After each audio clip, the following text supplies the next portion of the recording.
Welcome home to USA Global TV and Radio, a place where dreams take flight, with authentic storytelling, diverse perspectives and meaningful conversations, where global stories unite and bridges are built beyond all borders. Discover world-class education, entertainment, hope and inspiration. Together, we're building bridges worldwide. Subscribe to our channel, USA Global TV. Download our app, USA Global TV. Be our guest or join our team. Visit usaglobaltv.com. Thanks to our founder and executive producer, Dr. Jacqueline Kerbeck. Music score by Yeffy Tang from Cloud Road Music. Voiceover artist Mike Porter. Creative direction by Paul Garcia. USA Global TV and Radio. Your home for global connection. All rights reserved. This video and its contents are the exclusive property of USA Global TV and Radio. Unauthorized use, duplication or redistribution in any form is strictly prohibited.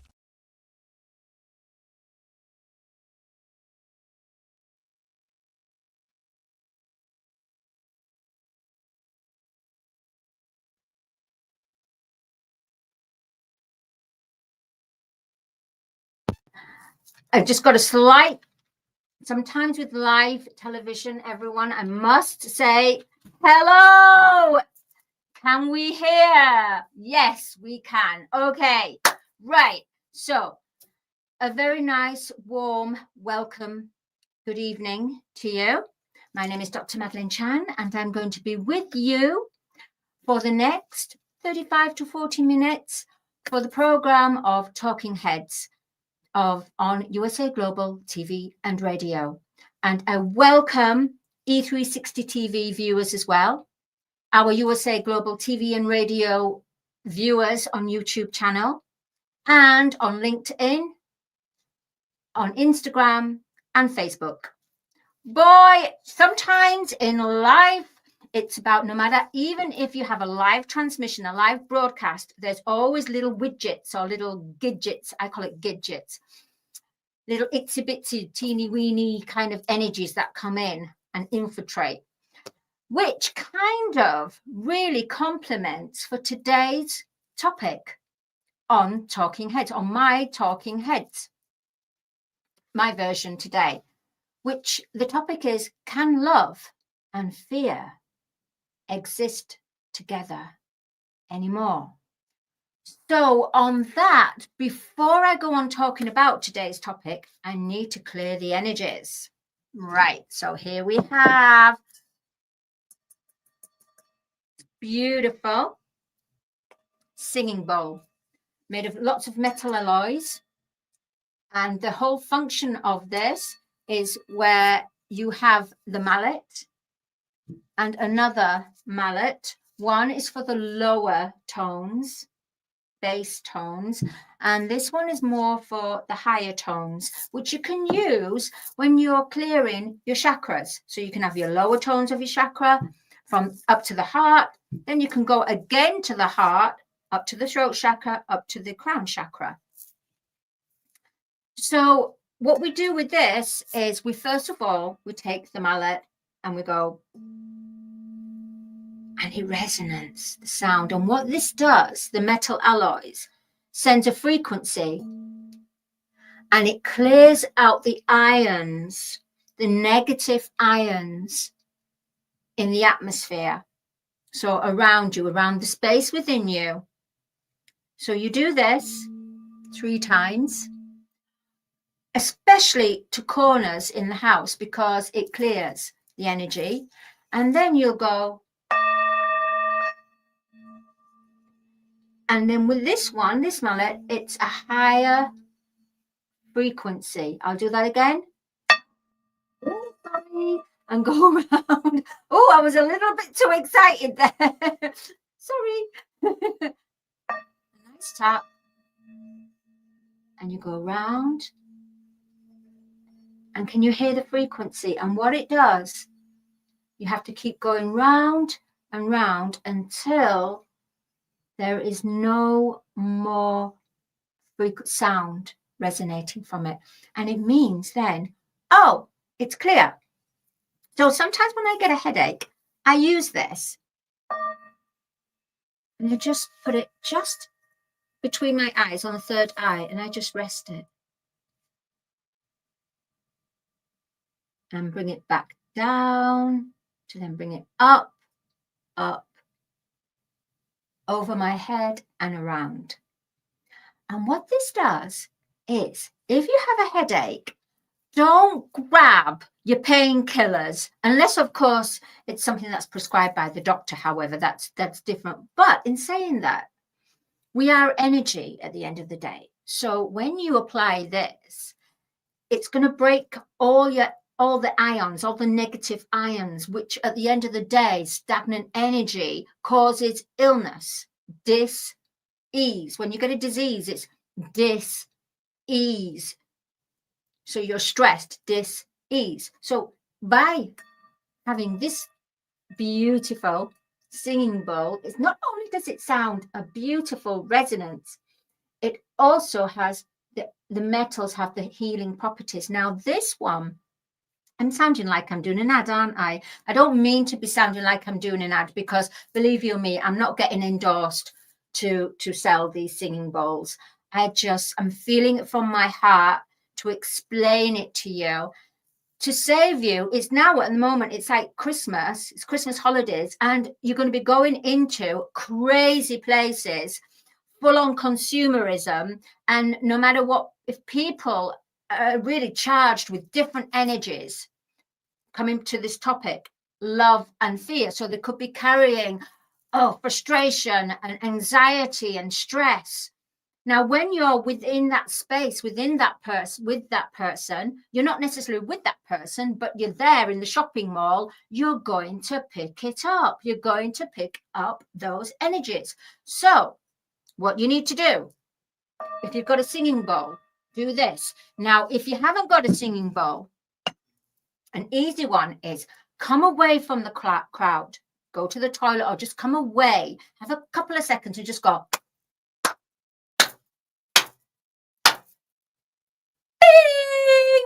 What it does, it clears. It's almost like a temporary fix me.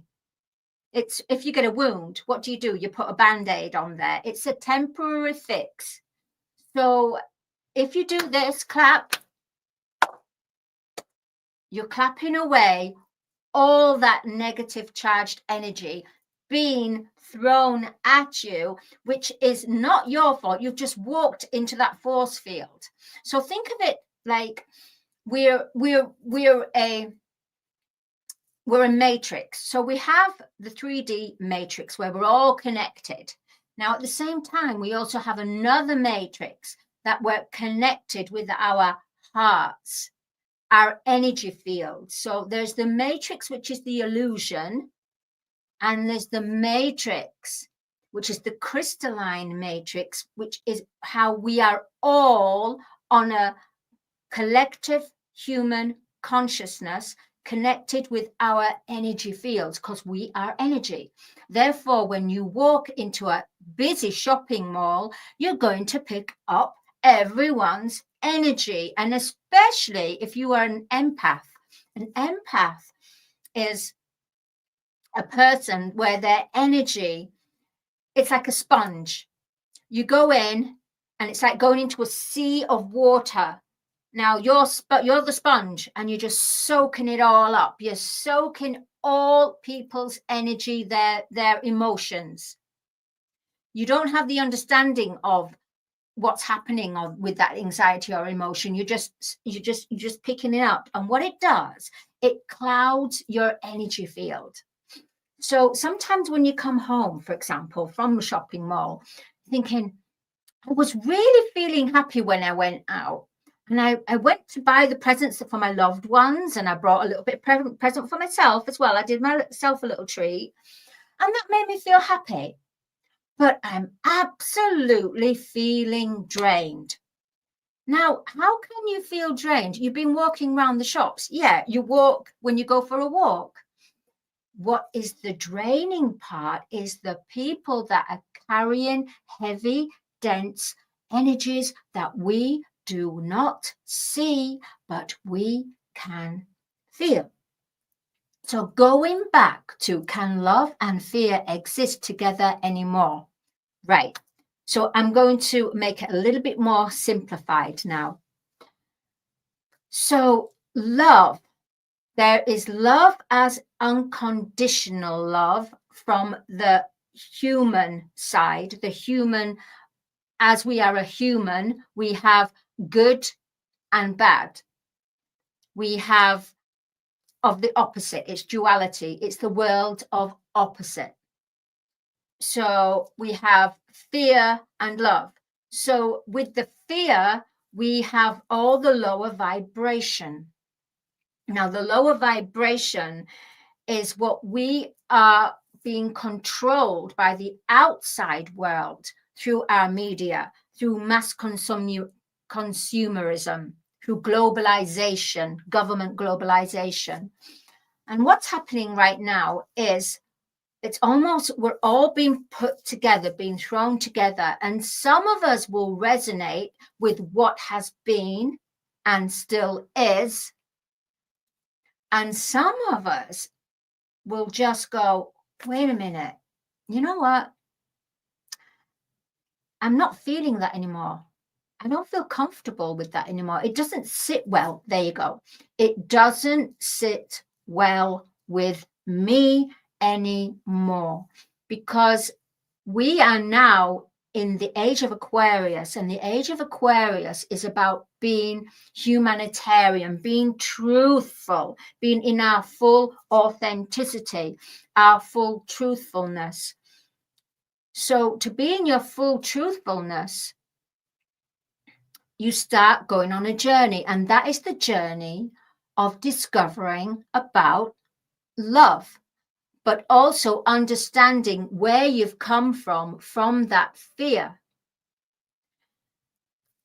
So love is connected to our higher consciousness.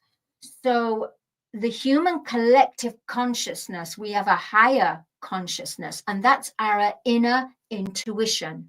Our inner intuition is what we're all connected with. Some of us are more in tune with our intuition, and some of us are still listening to our ego intuition, which is about the mind and not the heart. So once the mind goes into the heart and everything is decided from the heart base, then that's your intuition, that's your feeling side of life.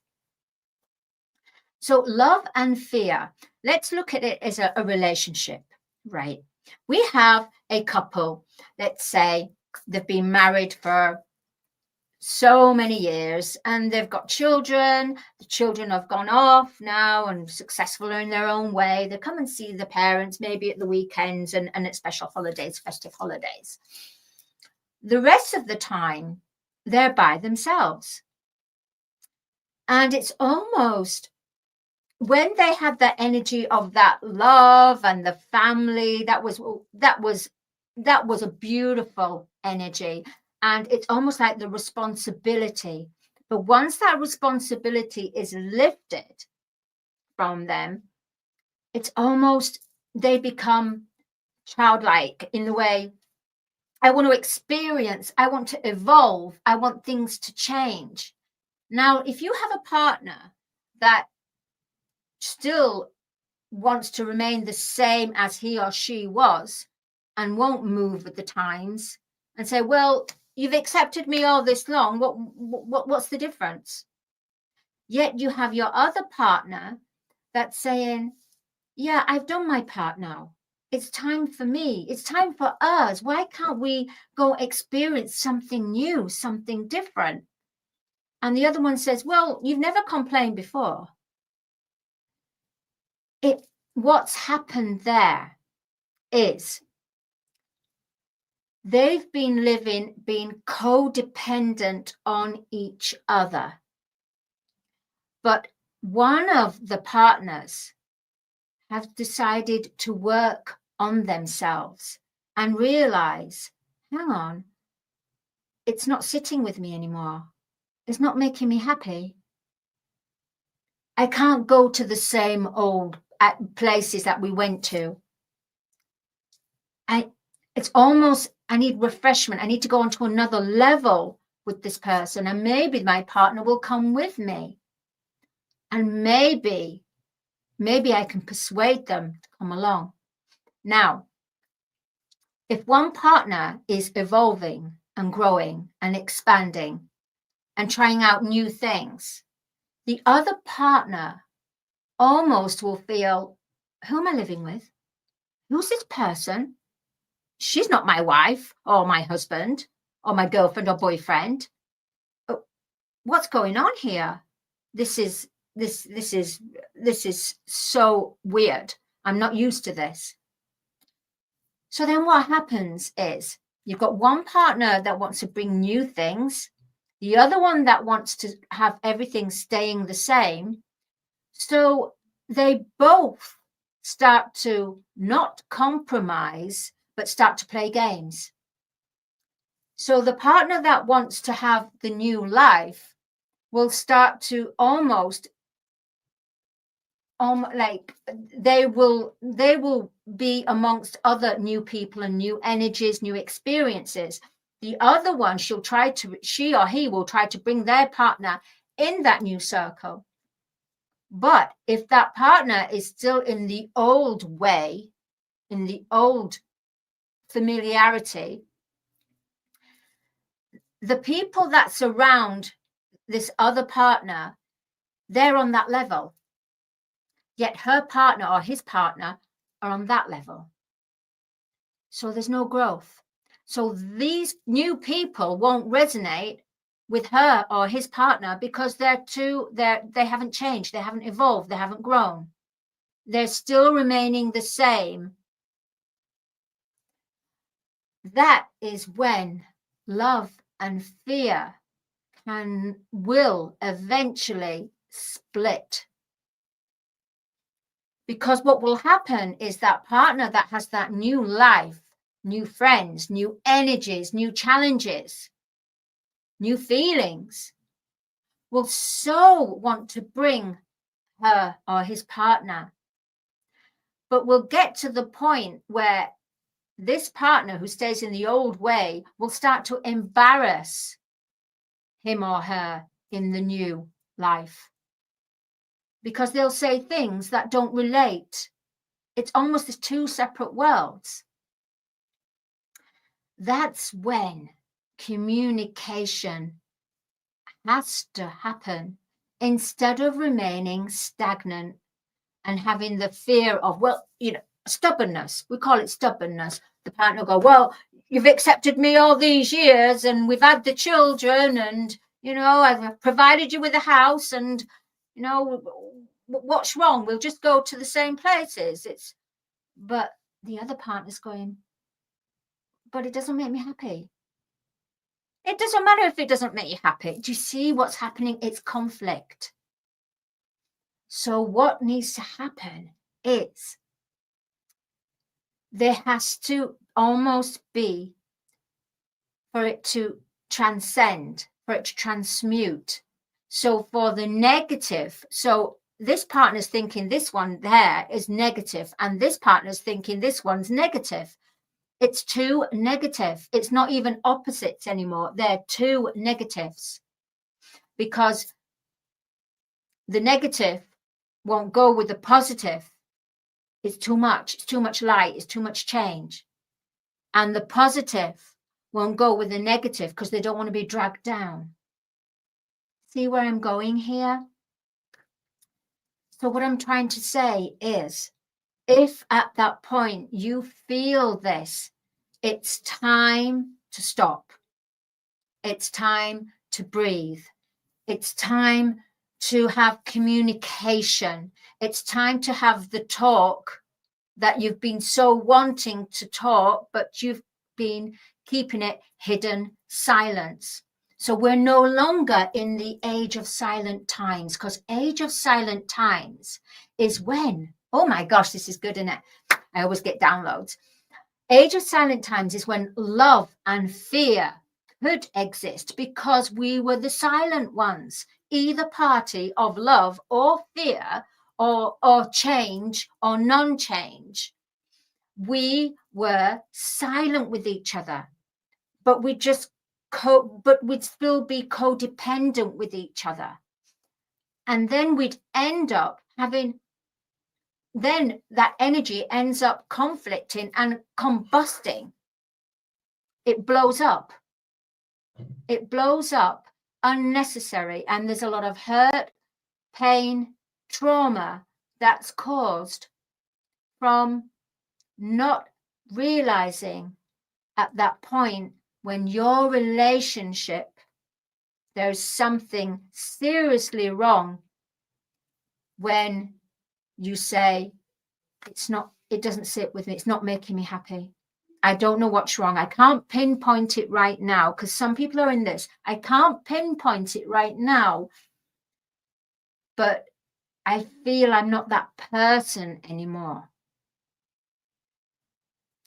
Either your partner will grow with you, but this is how you've got to be careful, because sometimes when people change and they evolve and they're growing, they've got that self-nurturing love, care, they're finding a new identity, no longer being that other identity that they belong to with that other person, but they want to grow and they want their person to grow.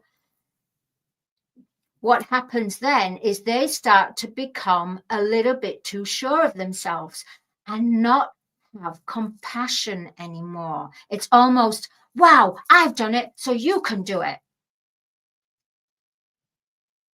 You can guide someone, but you can't make them do it. That has to be the stage that they do this themselves if they want to. And if they don't, then you just let them be. Just let them be.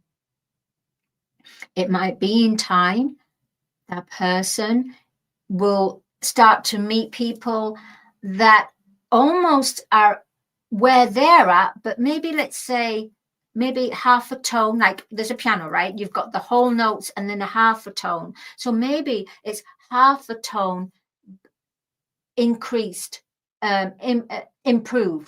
improved lifestyle, not the 80%, 90% lifestyle of improvement of the other partner. So that's what we've got to think about. The other person has got to try, so they've got to meet each other in the middle. The person that's changing has to hold compassion, patience, understanding, and know that it took them a long time to transcend. When they started to feel, oh, something's not right, they didn't talk to their partner at the time. They kept it silent, age of silent times. But that's the time when it changed. That's the time when the energy, it changed. It no longer resonated with you, but you didn't action it straight away. You thought about it, overthinking, maybe it took you a few years. Then suddenly, boom, I can't take anymore. I'm just going to do it. And an impulse within you says, that's it. I'm going to change. I'm going to do it today. And it's your intuition. It's your soul that shouts at you, literally just speaks out to you. But because you've been overthinking, and it's been for a while, maybe a couple of years, you have to understand that it took you a process.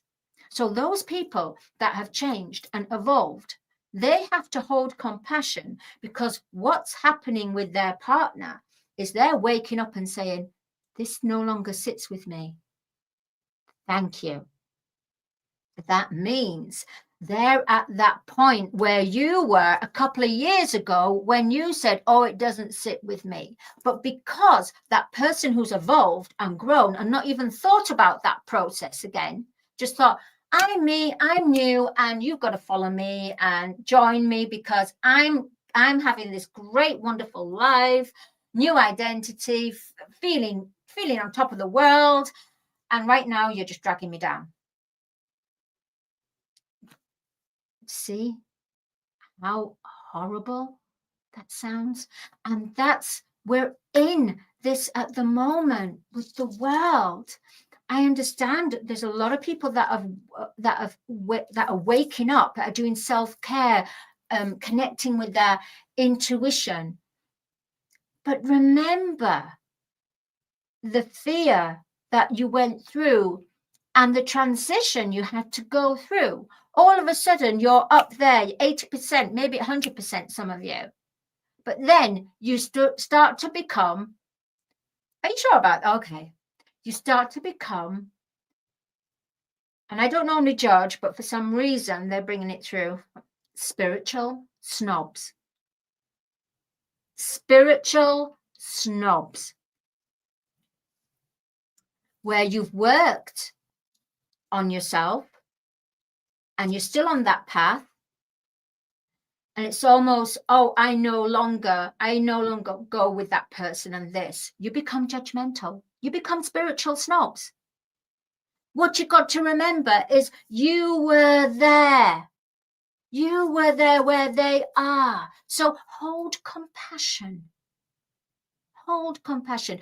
Doesn't mean you have to be in their company anymore. It just means that you don't judge them by saying they're beneath me. That's a spiritual snob. Honestly. And that's the danger of this world with spirituality. We have to remain balanced, pure, non-judgmental, and understand we all have our own waking up times. Some people won't wake up. That's fine. They've agreed that. It's soul contracts. So can love and fear exist together? Not if you're judging. Not if you're trying to force someone, preaching someone, saying they're this and this and this, they've got to jump on this. Some people are not ready for that. So you live by your example. You show by your example. You don't judge by your example. Judgment is of the old world. Judgment is where one controls the other. Yes, a lot of spiritual snobs have judgment because they like to control. It could be that they want to control the outcome so that because they're feeling that peace and that love and that calmness and clarity, they want the other person to feel that. But remember, there is a timing for it. It is a process. We have to understand the process. It's taken 26,000 years for Earth, the organic planetary Earth, to move from the age of Pisces to the age of Aquarius, meaning the age of Pisces is when the illusion served us. It served us as humans. But because we are now in a new, because she shifted, she had to shift planet Earth. It was destined. So her children, us, we have to shift too. So we're going into 4 and 5D, meaning living from your heart space, having decisions by the power of your vision into your heart space, bringing that emotional divine intelligence. Love and fear exist together. Can they? Can they? They can if we, they have to at the moment because we're transmuting, we're alchemizing, we're going from the illusion. We're going from the carbon dense bodies. We're going more into a crystalline, lighter body. And those lower vibrations will no longer survive in our crystalline body. So we're just clearing and purging. But it doesn't help if we become a spiritual snob. We have to remember we are all here together. Some of us have agreed to wake up early. From 2012 was when the golden age, as in spiritually, not physically, spiritually landed. The golden age now physically has actually landed, which is the age of Aquarius.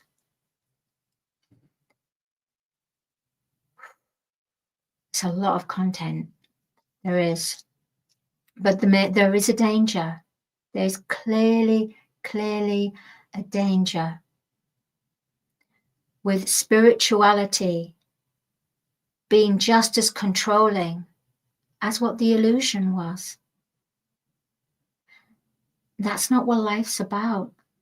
We are here to manifest all we wish from our unseen world within us, and then for it to be manifested out into the outer world. So we manifest our dreams, aspirations, wishes from the unseen world, from our feeling side, from the unseen world. And we work in concert with the universe. So we are co-creating with the Creator. We get our guidance from our angels and guardians and synchronicity. That will help you. If you feel tight here and feeling full of anxiety about a certain decision or about going somewhere, that's when you say, is this resonating with me anymore? Are these group of people, have I outgrown them? But it's not that you've outgrown them. They're still the beautiful people that they were. They're still having that wonderful fun. It just means that you want to experience something else, and not to say that's wrong, what they're staying in and experiencing. If they're enjoying themselves, then how can that be wrong? It's where they've agreed to be. When you feel you don't resonate with that group anymore and you move out of that group, then you attract, magnetize a new group. But please do not get into that annoying spiritual snob by saying, our way is better, you're too low, our way. Conflict. It's going to cause a war. It's going to cause a spiritual war, big time. Honor the people that want to stay there. Honor them. Honor them. They're happy. They haven't agreed to evolve. They will do one day. But by you evolving and living and not judging and just accepting, hey, I'm honoring you and they honor you. Hey, isn't the world a better place? Honor. When love and fear can exist together, if we do not become a spiritual snob and we honor where people are at that time and that place in their life, instead of judging. Don't judge. Start practicing this, because there is a big, and I'm feeling it, and I'm sensing it. It's all very well that we're waking up, but we need to wake up together, not split that one and split that one and hey, you're not good enough for us, and you're not good enough for us, and hey, you know, see, that's exactly what the illusion is, isn't it? Exactly, that is what the illusion is. So please, let's not make our awakening, our ascension, another illusion, because it will. We need to remember, honor where people are, where they've chosen to be. And if it doesn't resonate with you, you come away from it, because you will magnetize others. But do not judge. Honor. Because when you honor and you don't judge, somewhere down the line, the seeds will be planted by that, and that will help that person upon when they're ready to awaken. Not all the souls on earth have agreed to wake up. Not at all. And we have to accept this, surrender it, not control it, and just know that everything is in perfect alignment, perfect timing, as it should be. What you have to do, what we all have to do, is focus on ourselves. Being a better version, evolve. If you want to be whatever you want to be in this world, now is the time. We are now in the solstice, which is the winter, which is the 21st, tomorrow, 21st of December. That means that another portal has opened. Now, this is a very significant portal. Between now and January the 11th, this is the time you need to write down everything you want to achieve. Because 2025, if you add it up, it's number 9. And number 9 is perfect manifestation in the divine order. This means that January the 11th, it leaves, the portal closes. So between that time, you need to start to write down truly what you want, not about complaining, not about judging, just from your heart. Go into that child. If you go into that child essence, that inner star child essence of you, or the inner child, write it down. Put it on a graph, put it on your wall. You don't have to share it with anyone. This is your sacred moment. It's a magic moment, it's a sacred moment with the universe. This is how you work with the universe. And after January the 11th, it closes. That means we're in the year 9, and it means manifestation is supremely powerful. But remember, manifestation will only happen if it's for our highest good. If you're doing manifesting in a destructive way, it's not going to happen. It's not constructive. Be constructive. Remember not to bring your emotions into it, apart from your play. Create and play. Very significant. So on that note, I want to say a very happy Christmas, happy festive holidays to you all. Please enjoy and express yourselves. And during Christmas, if there's someone acting up or has something within them, all you do is remove yourself out of the room. Don't react, because there is going to be a point from this festive season, so many people are going to be triggered and people are going to react. So I will just say, stay centered. Make sure you take that breath. Get yourself centered again. Go out from the room, make an excuse or something, and come back. And then you're not affected with their energy. My name's Dr. Madalene Chan. I've so enjoyed explaining and sharing with you. Can love and fear exist together anymore? Well, It's now transitioning. So I've given you a few pointers. All right. Enjoy Christmas. Much love, happiness, and stay safe. And thank you. I'll see you next week. Bye. 5 little known secrets for dementia caregivers with Tracy Cram-Perkins.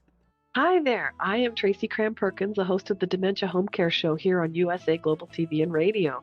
I am also the author of the book of the same name. And you'll see this QR code. This is for an extended version of the same talk. So if you want to see the full hour-long version, feel free to scan the code and go to that website. Stick with me, we'll talk about 5 little known secrets to make it a little easier to do dementia caregiving. What you're seeing on the left-hand side is a healthy aged brain, age 55 and above. The one you're seeing on the right is an Alzheimer's disease brain. It is in moderate disease. It is shrinking. It has holes in it. The memories that were in those holes no longer exist. When you're learning something, let's say in kindergarten, you learn how to tie your shoelace. Well, then by the time you're in 2nd grade, your brain remembers that information from tying the shoelace and applies it so you can learn more quickly how to tie more complex knots. So the brain is hardwired to do this for us. So it helps us learn faster so it doesn't take us long to acquire knowledge. The brain is looking for the information and they pick the closest to wherever that hole is. Let's look at some tips that we can use to help do that. These are 5 simple tools you can use as a dementia caregiver to help your loved one. The whiteboard is a useful tool in recording the day's activities and the answers to repetitive questions. The calendar clock is a very useful tool to orient your loved one on the day, the date, and the time, and remind them of upcoming appointments. The communication cards are a great tool to bridge the gap when they can no longer tell you what's wrong. And then there's the pill minder, for when your loved one is still able to take pills but needs prompting. The final tool I want to share with you is the memory book. It tells your loved one's story. It's a great tool for distraction, redirection, also as a conversation starter, and telling you where they are in their story so you know how to answer their questions. Music is probably the most powerful tool in your toolbox after laughter. Music is a way to maintain connection. It sticks with your brain longer than any other thing, including reading. When you're having an issue with somebody, you can play their favorite music if you move them to another room, something that makes them happy. Or you can start singing songs together from their childhood. These are some of my favorite books for caregivers. My show airs on the 3rd Tuesday of every month, and you can view past episodes on YouTube. Thank you, everyone. This program has been brought to you in part by Tracy Cram-Perkins. Connect with her and order her book at tracycramperkins.com. For more information about Alzheimer's disease, support resources, and how you can help, contact the Alzheimer's Association at 1-800-272-3900 or visit their website at www.alz.org. They offer 24/7 helpline support and a wealth of information to assist you and your loved ones.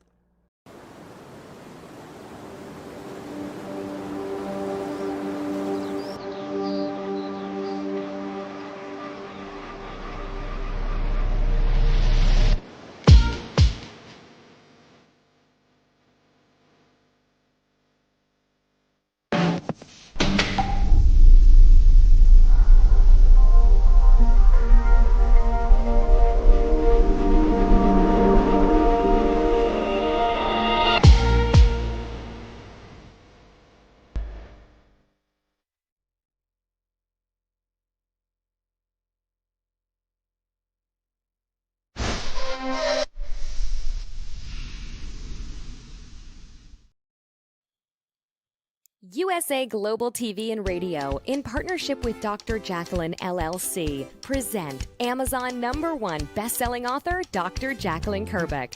Dr. Jacqueline Kerbeck is a certified life, career, and executive coach who teaches people how to listen at an elevated level through her courses and her books. Dr. Kerbeck teaches her clients how to open their hearts and express themselves through their creative genius. In her children's book series, The Amazing Adventures of Lady Ella, the listening mentor, Dr. Kerbeck teaches children and their families how to listen at an elevated level. Dr. Kerbeck has worked with clients across the world to guide them in how to express themselves and communicate at a highly effective level. Join our team of elevated listeners so you can listen without judgment, without providing a solution, without interruption, and without stealing the stage. To order your books today, go to drjacqueline.com or Amazon.